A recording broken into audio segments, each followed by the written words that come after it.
Okay. Good evening and welcome to our regular council meeting on February 3rd, 2026. It is 7:01. I'd like to call this meeting to order. Also, I'd like a resolution to adopt the agenda. And at this time, council has received a notice through email this afternoon on 3 options to allow an amendment to the agenda. Just a brief. We're okay. Just a brief note. In the interest of transparency before this item proceeds, I want a procedural matter on the record that I have requested that the presentation and consideration of the Integrity Commissioner's report be postponed on procedural fairness grounds. I received the report on Friday, January 30th, which has allowed only 2 business days to review a report containing serious findings and recommended sanctions that directly affect my statutory role and remuneration as mayor. I am requesting a reasonable opportunity to obtain legal advice before this matter proceeds. My request is limited to process only and does not address the substance of the report. And you've received the 3 choices. How do we proceed with that, Tammy? So if council wants to adopt the agenda as is, we would move forward with the Integrity Commissioner presenting the Code of Conduct complaint. Council can choose to amend the agenda to defer the Integrity Commissioner's conduct complaint report, or council can proceed with the Integrity Commissioner presenting the report with taking the recommendations into consideration for future meeting. So option 1, 2, or 3? Harold? Continue tonight. Can you put your mic on? To finish tonight. Bill? I'd like to suggest that we proceed as Tony has stated in his. Maureen? Proceed. Proceed. Right? Proceed. Okay. And now we'll read our First Nations land acknowledgement. Oh, we have to adopt the agenda with no amendment. By Maureen McMillan, second by Harold Levine. Be it resolved that Council for the Township of Killaloe, Haggerty and Richards hereby adopts the agenda for the regular meeting of February 3rd, 2026 as presented. All those in favor? Carried. And now our First Nations land acknowledgement. As we gather today, I would like to acknowledge on behalf of this committee and our community that we are meeting on the traditional territory of the Algonquin people.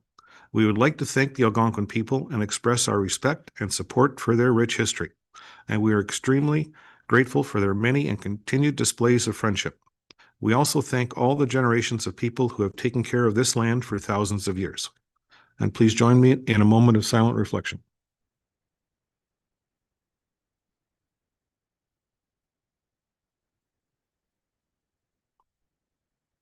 And thank you. In my address, just some dates and places I've been at. January 21st was our KHR budget meeting. The 23rd was an additional KHR budget meeting. On the 28th, I presented the budget to council that night. And during the day, we had county council meeting and development and property and operations committee meetings. In regards to the county budget, which was on the 29th, was an all-day session, and we hammered it out and finally arrived at a 6.68% increase. And that concludes my address. Does anyone have any pecuniary or financial interest to declare? Having seen none. And now we will move to our delegation.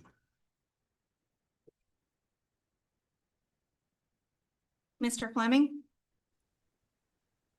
Good evening. Can you hear me? Yes. All right.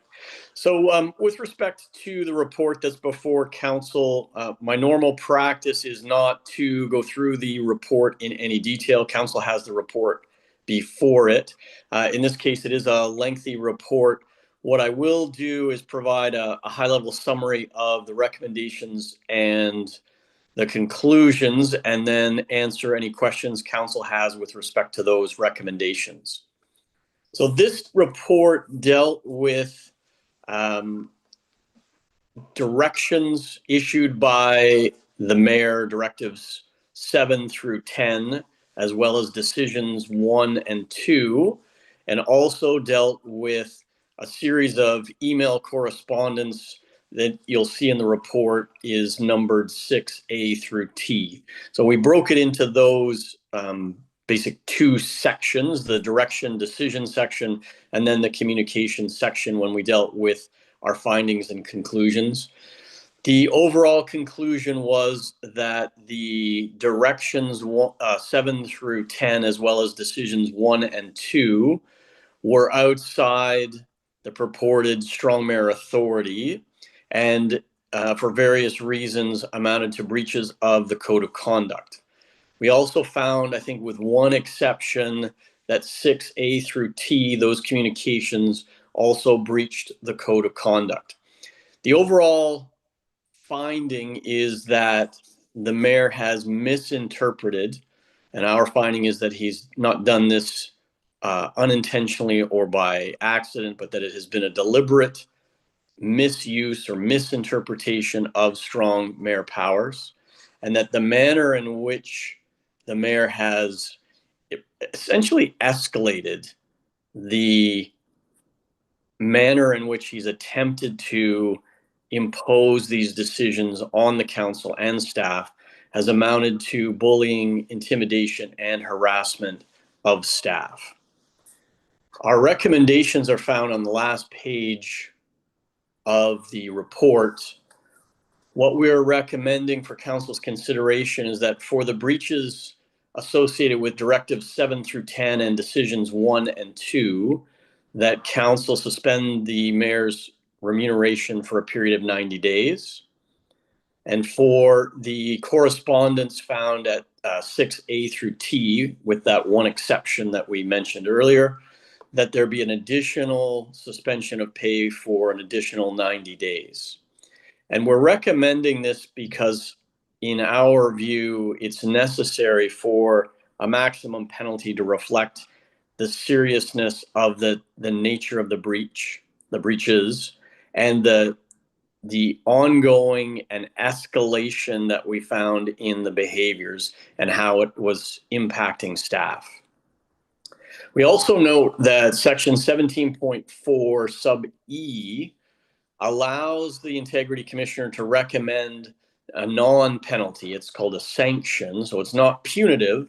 The intent of a sanction is to try and alter the circumstances or the behavior to try and prevent future occurrences of this kind of behavior. So you'll see that we've made 3 recommendations for council to consider.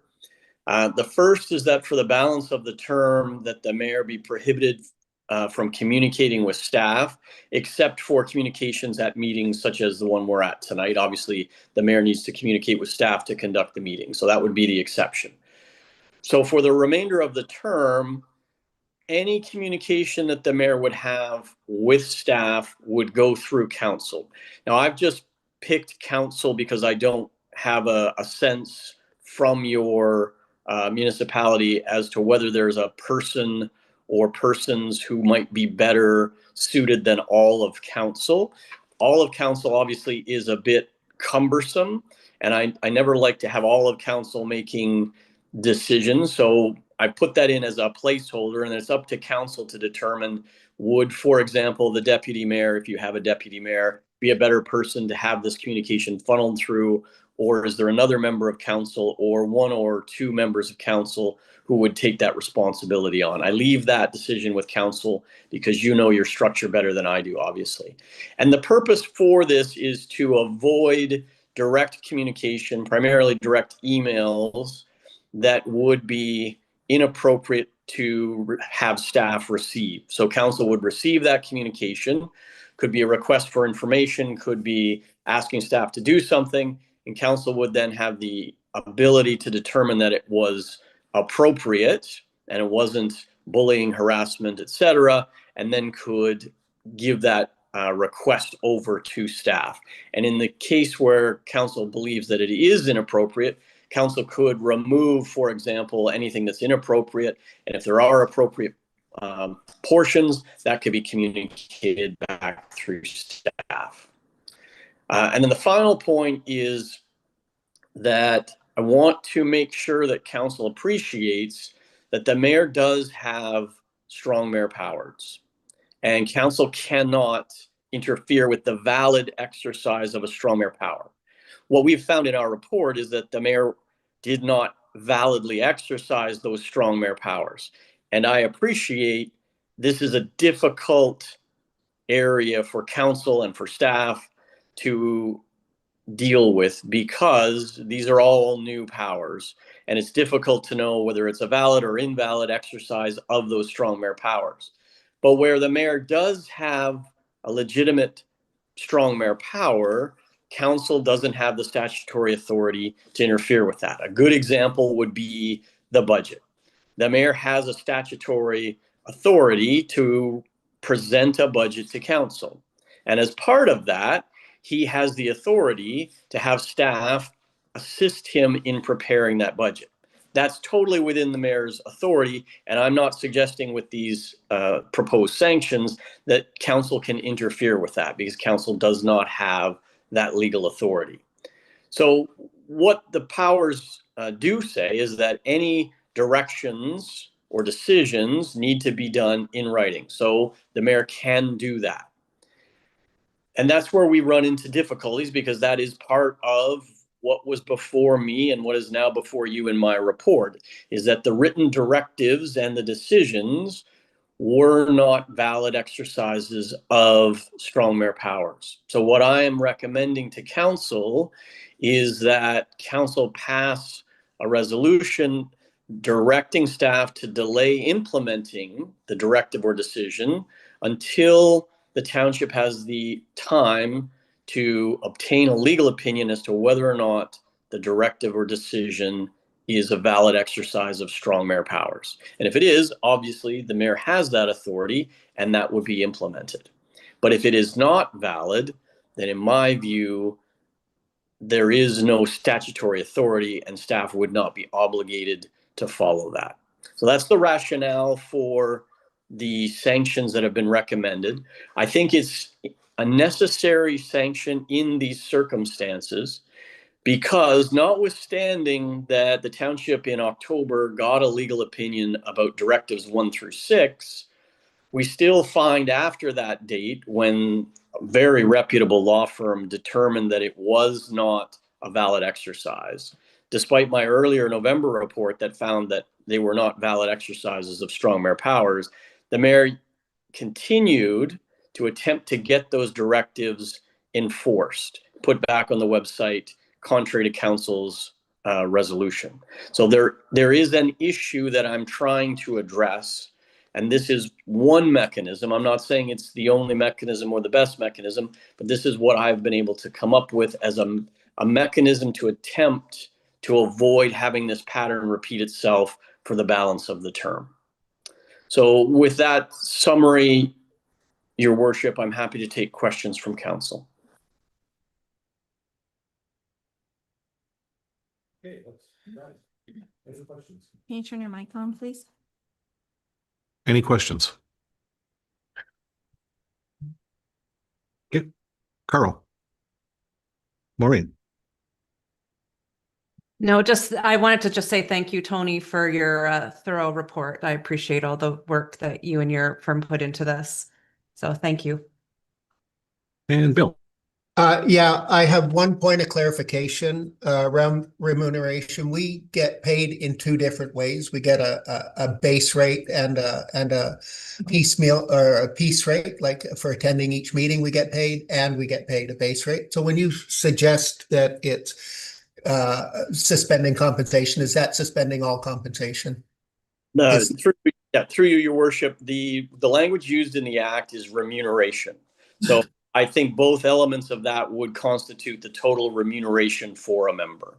And again, it's up to council. You could suspend the base rate only and still compensate for the, as you call it, the piece rate or the honorarium for attending meetings, or you could do both, or you could flip the order. It's council's decision. Thank you for the clarification. Harold. No, I have no question, no question. And again, I thank you for all the work you have done on this issue. Okay, I have several, as you might expect. Thank you for your report, Mr. Fleming. You will agree with me, Mr. Fleming, that you only sent me a summary of the complaint and not the actual complaint, correct? Your worship, I'm not here to debate the report with you or to discuss process with you. The report stands on its own. The question before council is whether they will accept the report and how they will make the report public. But I'm not here to debate the findings in the report. You're entitled at law to make submissions as to the penalty that's recommended. But other than that, the law does not allow you to debate the report. The Municipal Conflict of Interest Act, that is. So does council have a choice on each sanction? So is there to be a resolution for each sanction? It's up to council how they wish to proceed, your worship. My recommendations are no different than staff recommendations in any report that council receives. Council can accept the recommendations. Council can amend the recommendations. Council can refuse the recommendations. So within that amendment, council could accept some, but not all. It's completely in council's hands at this point. Okay. So at this time, what I'd like to do is read the questions into record. Not necessarily you need to answer, which is your prerogative, but I will read the questions into record that I do have. Again, the first one was, you will agree with me, Mr. Fleming, that you only sent me a summary of the complaint and not the actual complaint. Number two, you sent me a summary which appears to be written by an undisclosed person who is not a member of this staff or of this council. You have chosen to keep secret the true author of the complaint. You will agree that you did not send me all the emails and documents in your possession in order that I could fairly respond. You will agree that you did not phone me or conduct any type of interview with me so that I could have an opportunity to meaningfully respond. You will agree that you summarily dismissed my denial of bullying or harassing anyone without asking me my response. You will agree that you did not put to me the sections of the outdated code of conduct you felt were relevant and allow me to respond to each alleged breach. You will agree with me that you have recommended a gag order that prohibits my oral or written communication with staff, and that this is contrary to the remedies available under the Municipal Act to any council in dealing with a breach of the code of conduct. You will agree with me that you have recommended 2 separate 90-day suspensions of the mayor's remuneration, stacked consecutively for a total of 180 days, and that this exceeds the remedies available under Section 223.4 of the Municipal Act 2001 for any breach of a municipal code of conduct.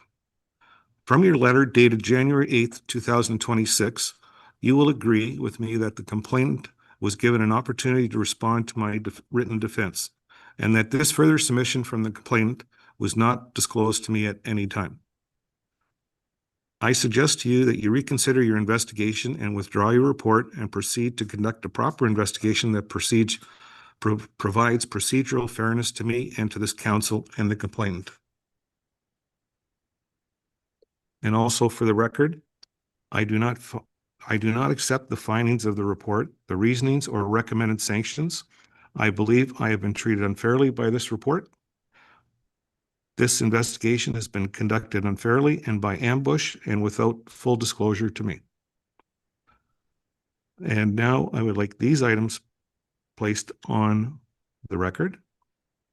I am requesting that consideration of any resolution to adopt or implement the Integrity Commissioner's report and recommended sanctions be postponed to a subsequent meeting in order that I may receive full disclosure and obtain independent legal advice. I received the report on Friday, January 30th, and I require a reasonable period of time to retain my own legal counsel and seek advice on how to respond. I do not believe I have been afforded procedural fairness or a meaningful opportunity to respond. The report raises serious questions regarding the limited scope of the investigation undertaken, the absence of any interview with me as the respondent, the lack of opportunity to respond to evolving or expanded allegations, the interpretation of the Strong Mayor Framework and the Municipal Act 2001, and an overly broad interpretation of bullying and harassment beyond the language of the applicable outdated Code of Conduct. For additional context, I have been advised that this matter should not have been framed as a Code of Conduct complaint at all, but rather as a disagreement regarding the proper interpretation and application of the Strong Mayor powers under the Municipal Act 2001.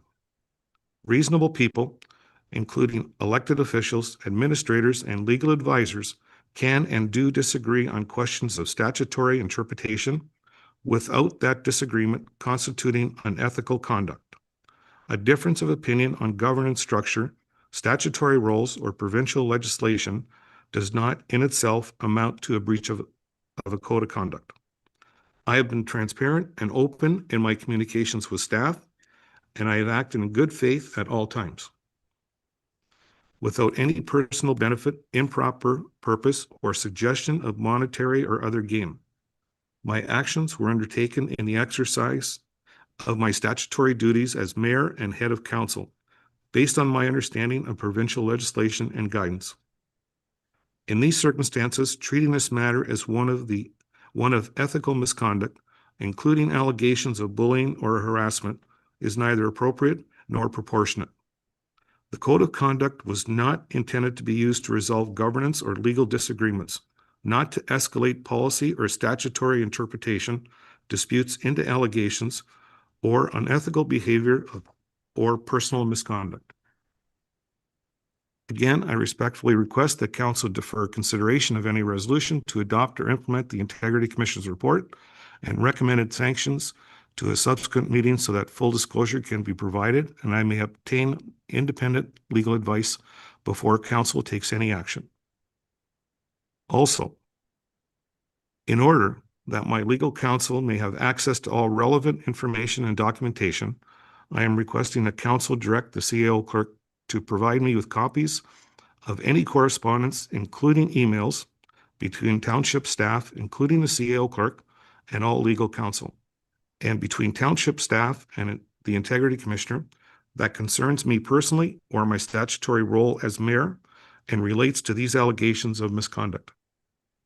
These records appear to have been relied upon by the Integrity Commissioner and to have influenced his findings and recommendations.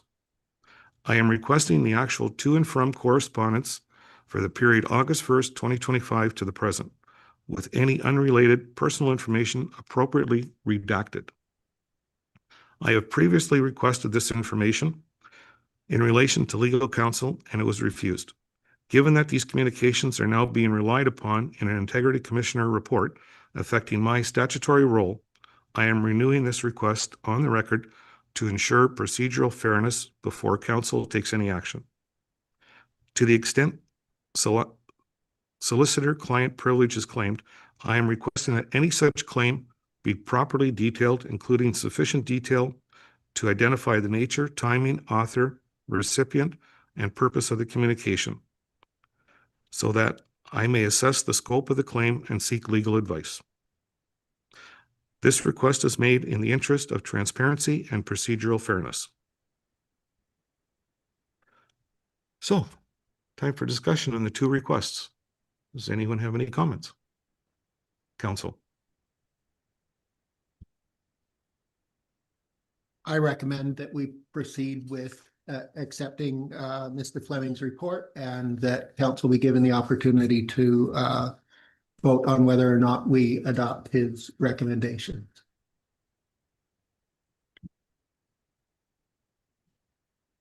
Brian? Yeah, after reading Mr. Fleming's report, I fully agree with Bill. I think I really feel that our staff health and safety of our staff has been jeopardized by these actions, and I think we have to move forward with it right away.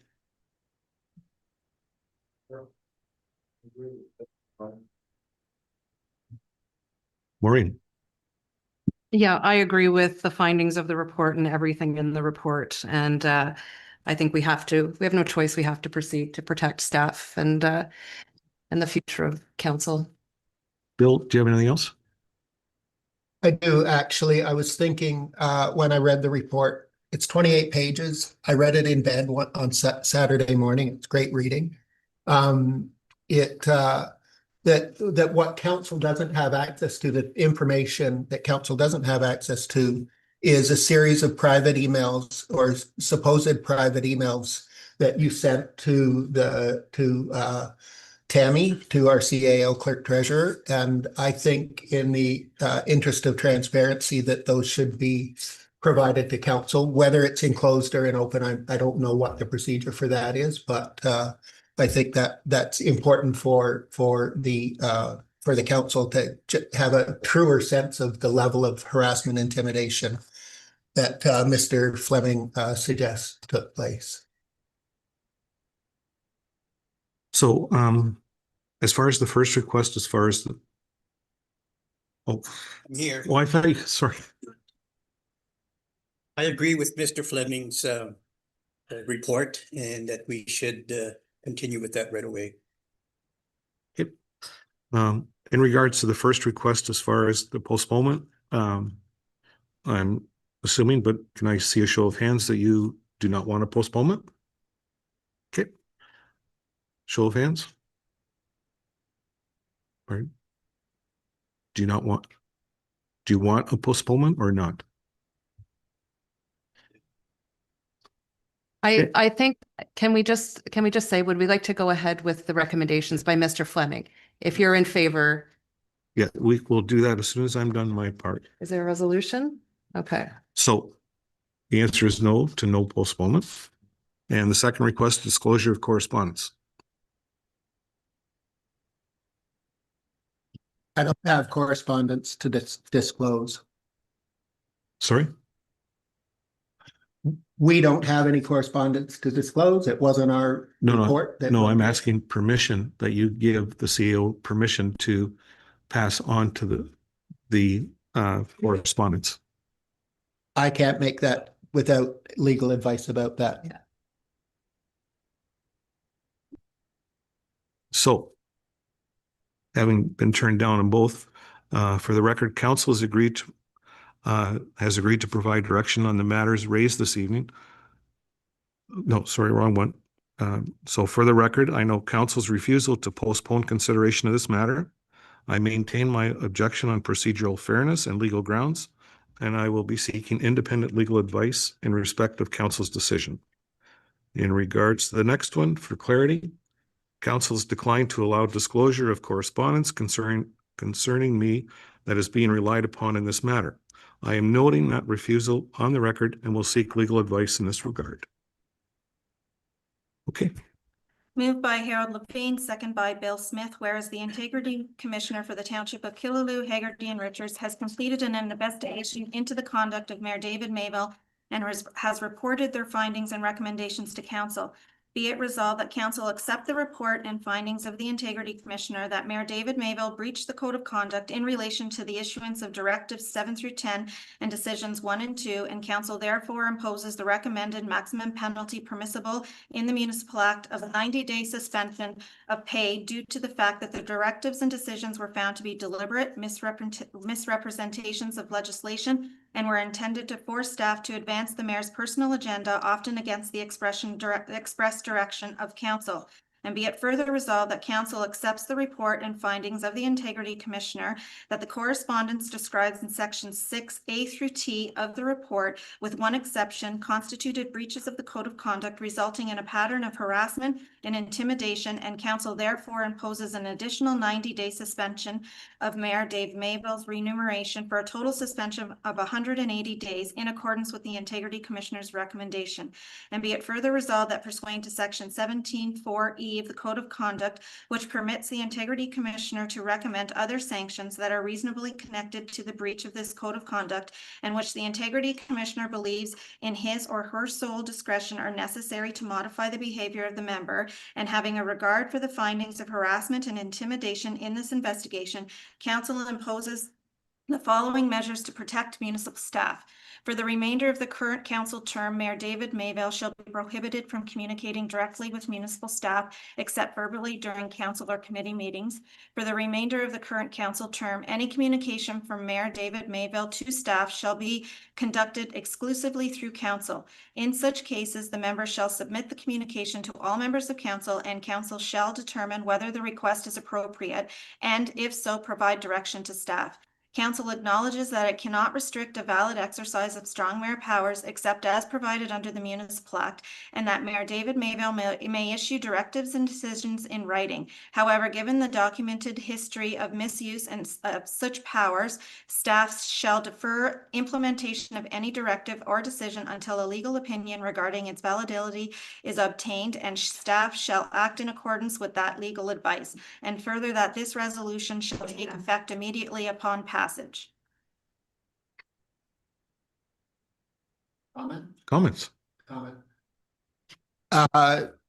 Mr. Fleming suggested that council might decide a less cumbersome way of communication rather than having it go through every councillor, that it go to one councillor or two.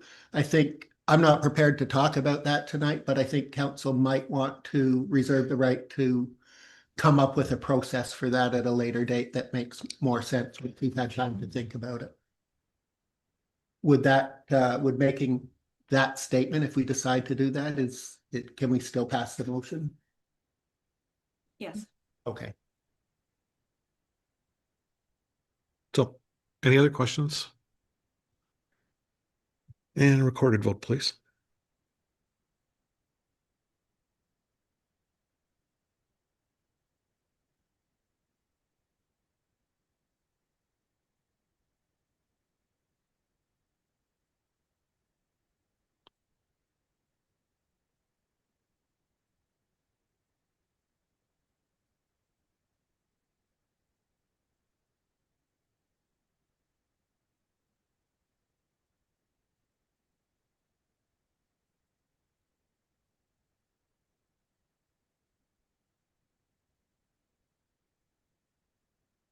Okay, so recorded vote, Mayor Mayville, No.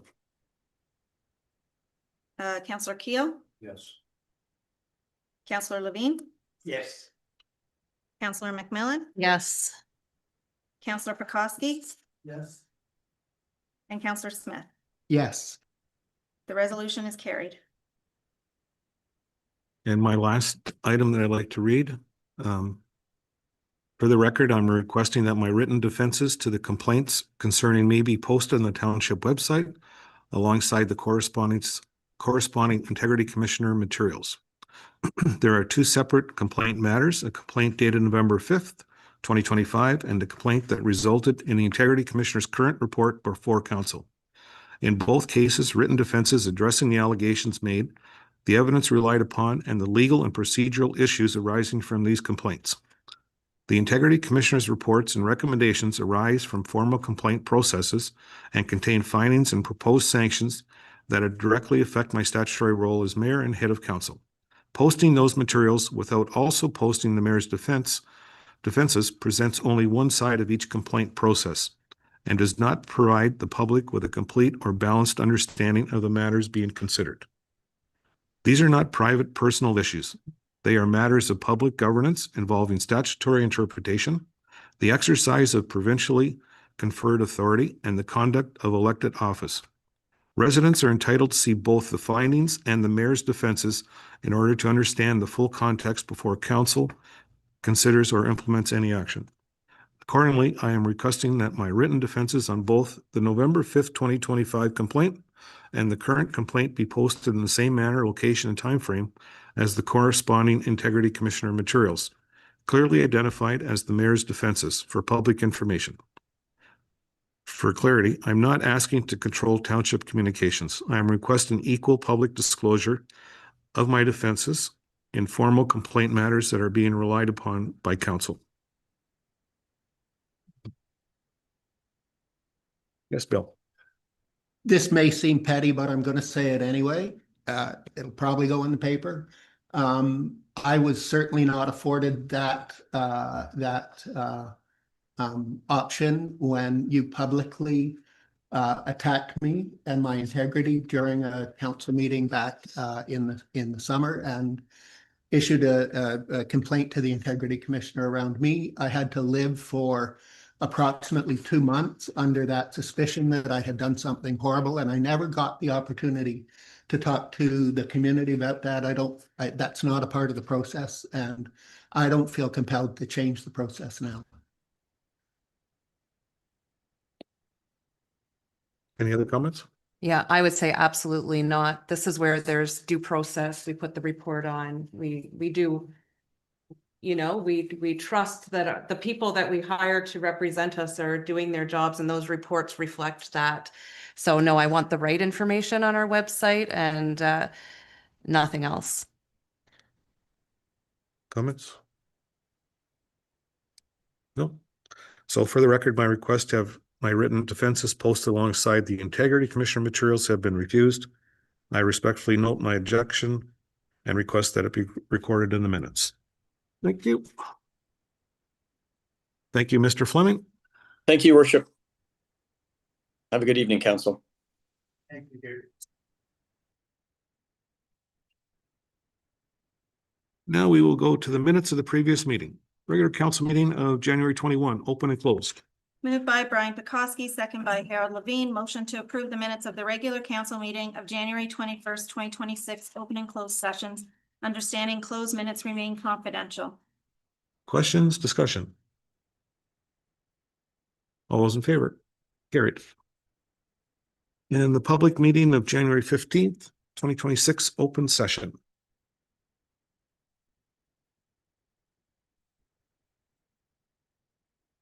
Moved by Maureen McMillan, second by Bill Smith. Motion to approve the minutes of the public meeting of January the 15th, 2026, open session.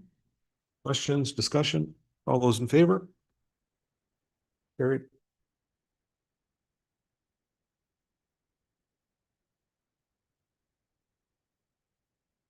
And the Committee of Adjustment of May 20th, 2025, open session. Moved by Harold Levine, second by Carl Keel. Motion to approve the minutes of the Committee of Adjustment of May 20th, 2025, open session. Questions, discussion? All those in favor? Carried.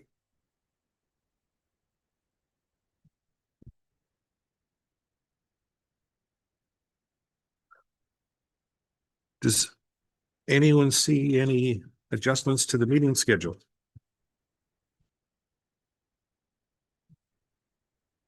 Everyone's okay? Any other reports? Examining accounts, committee reports. Correspondence.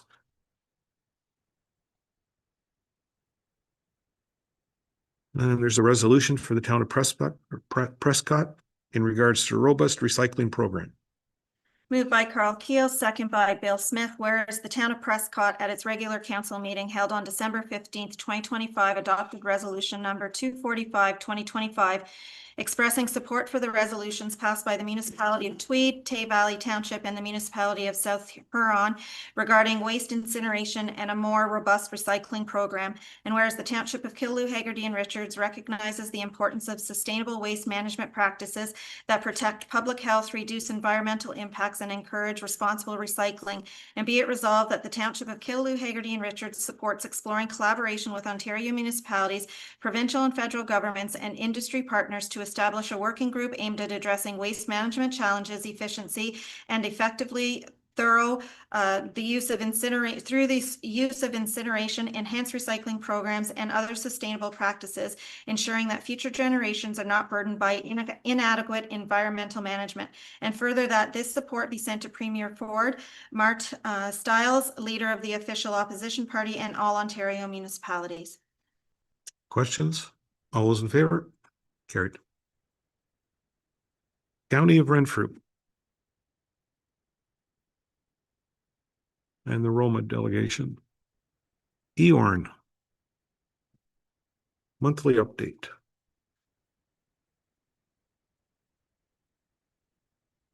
A thank you card from the Upper Ottawa Valley Climate Matters Action Group.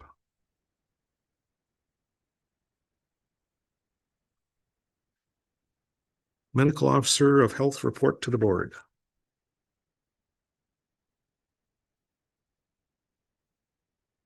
And a resolution for the Renature Foundation. Moved by Harold Levine, second by Maureen McMillan, whereas the Township of Killaloe, Haggerty, and Richards has the following interests: improving our schoolyards by creating outdoor learning spaces and tree canopy environments. And whereas the Renature Foundation is undertaking the growing Renfrew County Catholic District School Board schoolyard canopies with Renature program, which will be building outdoor learning spaces and planting trees at the elementary schools within the Renfrew County Catholic District School Board.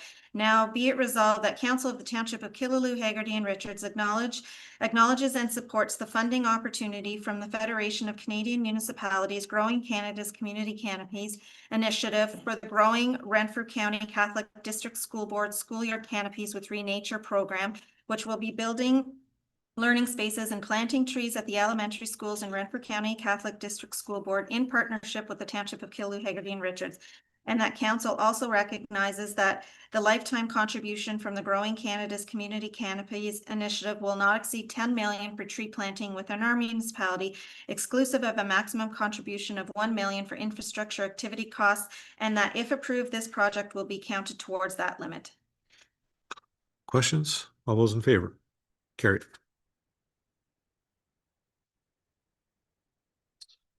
The Municipality of St. Charles.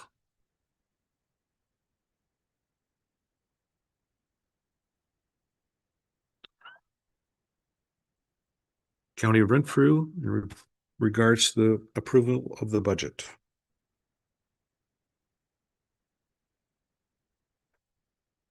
January newsletter from EOWC.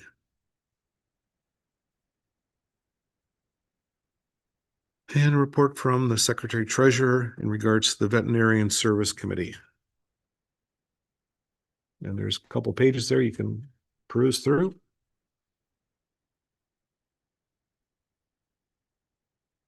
And I think that's all of it. And now we'll move to bylaws. Bylaw number 9, 2026. Moved by Harold Levine, second by Brian Bukowski, that bylaw number 09/2026 being a bylaw authorizing the execution of an Ontario transfer payment agreement under the Pothole Prevention and Repair Program between His Majesty the King in Right of Ontario and the Municipal Corporation of the Township of Killaloe, Haggerty, and Richards be given its first, second, and third reading and finally passed this third day of February 2026. Questions? All those in favor? Carried.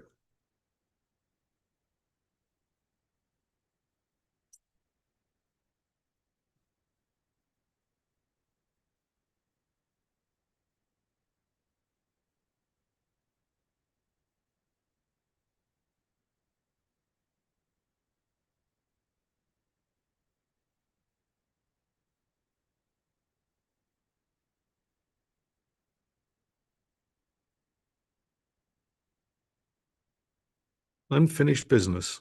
A resolution in regards to compressed work week.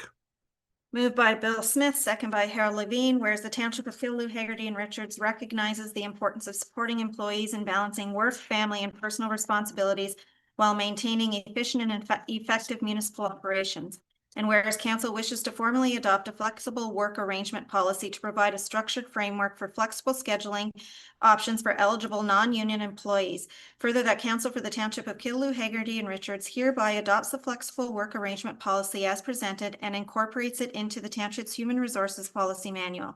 And further, that the policy shall apply to all eligible full-time and part-time non-union employees in accordance with its terms and conditions and shall be administered by management and human resources. Now therefore be it resolved that this policy shall take effect immediately upon council approval and be subject to ongoing review as outlined therein. Any questions or discussion? All those in favor? Carried.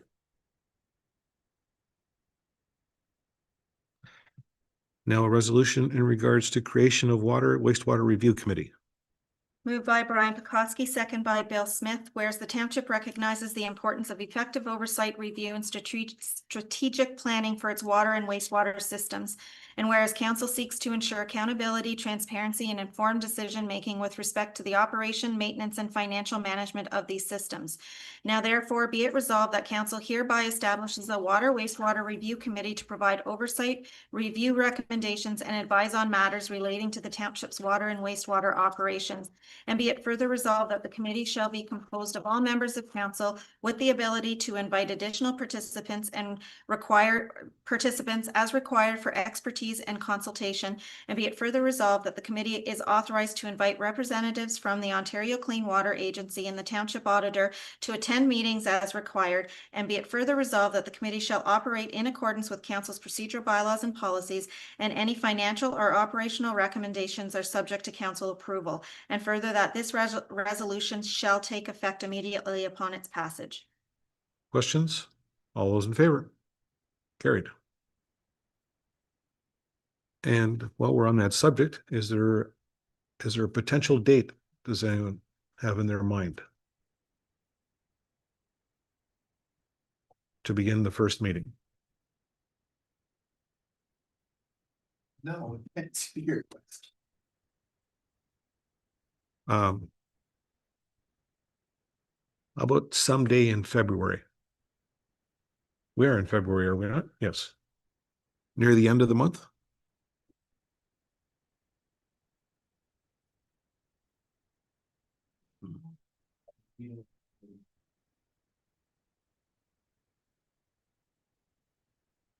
Yeah. Brian, you're Wait until the 24th, and then I have meetings on the 25th, 26th. Brian, so- you're gone that week, right?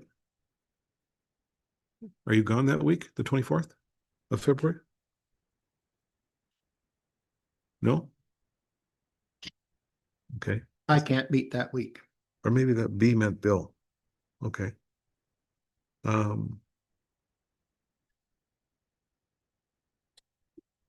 Is anyone, well, the week before is pretty rushing it, isn't it?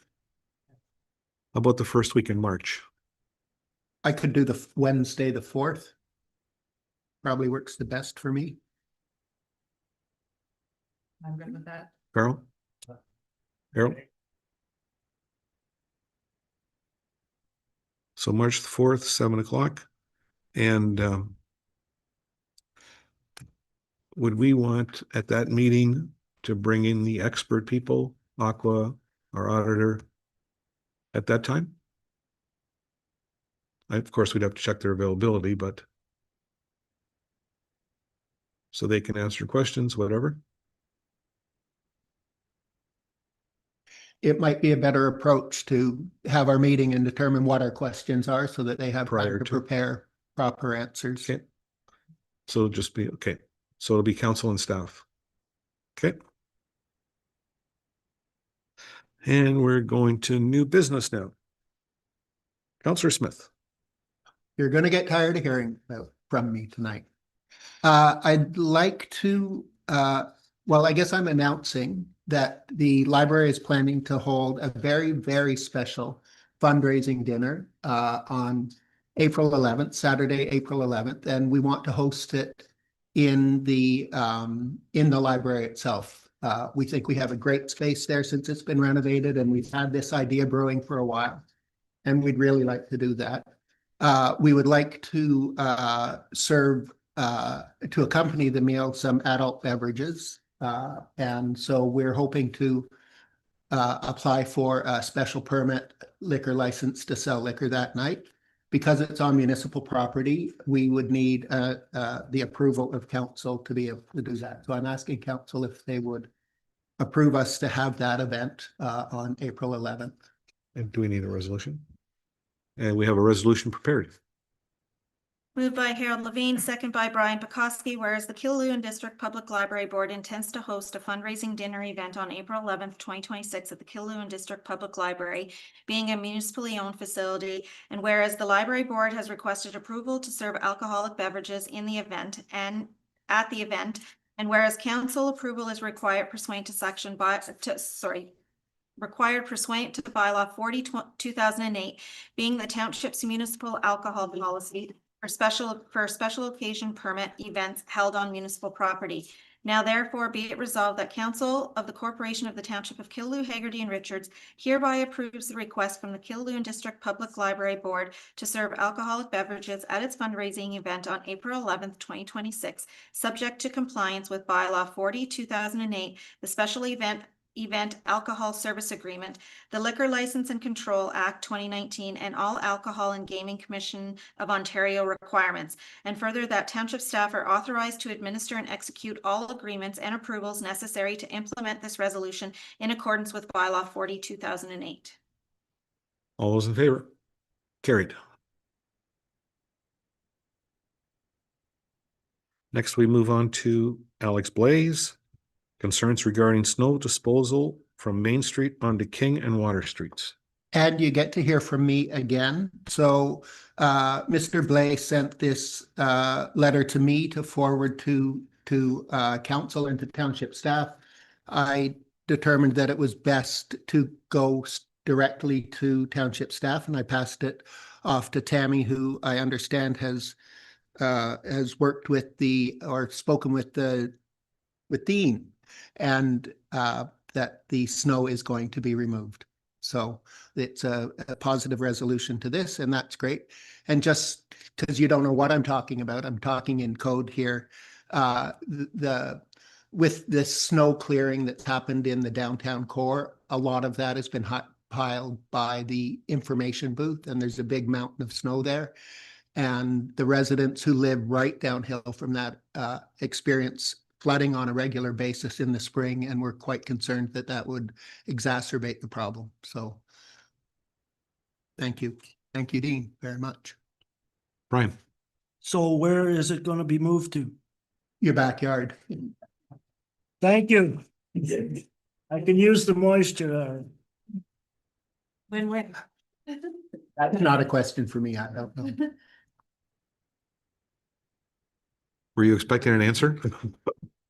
Yeah, we do have another approved site. We could get rid of it. Now we'll move on to Councillor McMillan, OPP concerns. So this is just, we have a police services board meeting on Monday. So just in light of like the time and everything, if anybody does have concerns they'd like us to bring forward about our municipality, just send me an email. And same goes for residents. If there's anything overwhelming that you want brought forward, every time we have a meeting now, there, 4 times a year, we're going to be bringing these concerns forward. So, yeah. Can I take this opportunity to bring forward a complaint or Absolutely. a concern? For a few years now, since we've been on council, we've had residents come to us and bring to us their concerns about quote, I'll say drug houses within Killaloe. That there are a number of places within the municipality where illegal drugs are being sold and distributed. A couple of years ago, you might recall that we had a number, it was 3 deaths in the municipality from overdose or suspected overdose. And at that time, Councillor McMillan made a statement here and really called out the police to what are you going to do? And the police responded at the time in the newspaper, I believe, with an article that said, give us the names, give us the places, tell us what's going on. And so I took that to heart, and I've been doing that. I've met with the police. I've gone in. I've given a statement. I've talked with many residents, and they continue to call me about this or text me about this. And recently, it's escalating again pretty significantly here in town. And still, it appears to us on the outside that the police haven't been able to follow through, or they haven't followed through. A little story that really concerned me, before Christmas in my day job, I had to call 911 because of, ultimately it was because of a problem with drugs, or we thought that it was a problem with drugs. And the responding officers, they came. And the one officer said to me, "What do you want me to do about it?" And that was his tone, or that's the tone that I heard from him. And I told him, and he said, "It's 50 times worse in Pembroke." And quite frankly, I really don't, that's not my concern. It is my concern, but my concern is also for here. The residents in Killaloe pay about $550,000 to the OPP every year. And I don't think that this problem is getting addressed. So I'd like, I want a meeting with them, or I want a concrete action, and not just, "Oh, well, what do you want me to do?" So that one is top of my list, believe it or not. Thank you. We have many conversations in our day job about this very issue. And we are doing other things too. Like we have reached, we've also reached out to try to get people some concrete help too. Like we're really trying hard to get the MESA program into our community so that they can offer people some hope and, like rehabilitation services, mental health services. So we're working on a lot of things in this community that people might not know about, but that's definitely going to be top of mind. It's about one of my top issues, I think. I do have one also. Thank them for capping 11% increase this year as opposed to the 19 that we were going to get. Hopefully that will last for a few more years, because it's distressing to the taxpayers to see that going up, and to us, we're all taxpayers. Yes, it is an essential service, but we have to hold it. We have to hold it. It's getting out of control right now. So if you could pass that message on. Okay, thank you. So we're going to move to Committee of the Whole now. Thank you, everyone. Moved by Maureen McMillan, second by Harold Levine. Motion to move into Committee of the Whole. Be it resolved that council move into a closed meeting pursuant to Section 239 of the Municipal Act 2001 as amended for the following reasons. B, personal matters about an identifiable individual, including municipal or local board employees. And D, labor relations or employee negotiations for employee wages and employment duties. A complaint respecting a municipal employee and request for letter. F, advice that is subject to solicitor-client privilege, including communications necessary for that purpose. Reconsideration of road allowance agreement, PIN 57-515-0093 LT and closed roads.